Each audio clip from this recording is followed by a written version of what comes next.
So Merab versus Henry Cejudo at UFC 298. It was bad. It was like it was a good fight. It was just everybody's a lot of people are pulling for Henry Cejudo. He's getting a little older and stuff, but yeah, Merab, man, he just, and again, Henry, he came out of the gates like amazing. It was almost like the Volkanovski fight to where you're like, wow, okay. Well, I was thinking Merab was going to be doing like better, but Henry Cejudo, he's doing awesome.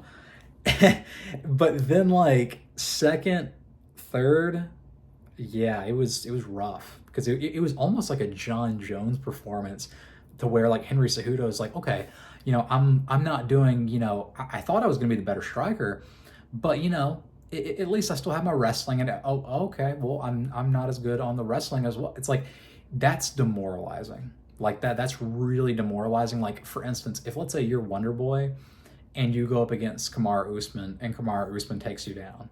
He's like, well, if I could have stayed standing, I would have had a shot. Maybe next time I could do it. But it's like, let's say Usman is standing with Wonder Boy and again knocks him out, almost like, yeah, like Jorge Masvidal, and knocks out Jorge Masvidal. It's like, ugh. Like, so basically what you're telling me is like, there's no way. There's absolutely no way. Like if Merab and Cejudo fought 10 times, Merab would win 10 times. And that's the demoralizing part of it. But again, Henry, there's absolutely nothing that anyone can take away from his career. It's amazing. It's truly amazing what he's accomplished, not only in the UFC but in combat sports. He's a great guy. But I'm very glad though that he's retiring whenever he is.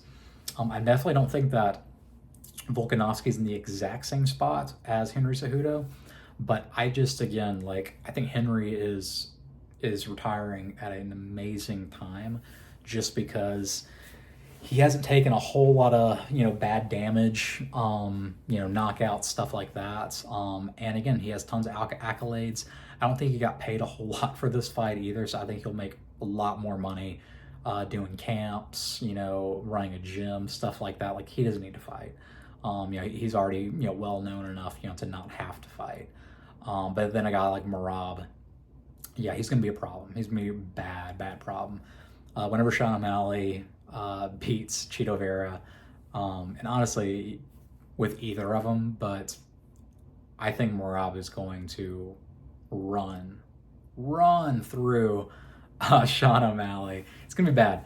But honestly, I think we were all wrong about Piotr Jan and Aljamain Sterling. So who knows? Who knows what could possibly happen, but he's definitely up for the next title shot, and I'm definitely looking forward to that. But yeah, Merab, and too, his striking was so much better. He's a character too. Like that's going to be a really interesting press conference. And yeah, like that's actually going to be really interesting because the thing is that too, Merab, he's known for being like boring, but I almost feel like in this fight, he like really wanted to like shed that stigma of being boring because he was anything but boring, and he still wrestled and he still held Henry down and stuff, but he got his strikes on his ground strikes, and then he got the slam in front of Zuckerberg and stuff.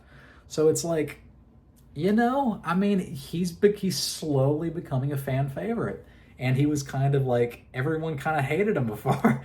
So it's kind of nice to see that switch. And then something else that he said at the very end that I thought was awesome was he said, you know what? Like, I know that me and Aljamain, we've talked about our bromance and all that kind of stuff, but you know what? If we have to fight, we have to fight. And I really liked that, where he was like, you know what? It's okay. Like, we probably won't have to fight each other, but if we do, that's fine. And I think again, he seems to know how to read a room, which is great, because I think that was the main thing that was really pissing people off about him. Is like, okay, you have a little bit of a boring style, maybe you can learn some striking, which he did, and do better at that, or just make the ground and pound more exciting and stuff. But him like saying, I will never fight the champion and blah blah blah blah, like that annoyed the crap out of like not only the fans but out of Dana White and stuff. And I bet you Uncle Dana had a nice little talk to him and said, hey, don't ever say that again. Like, if we offer you a title shot, please accept it. And yeah, don't piss us off. um, like, this is the only time that like you have to talk a guy into accepting a title shot. Anyways, I'm glad he said that. But anyways, the card was great overall. Yeah, just especially the main card was wonderful.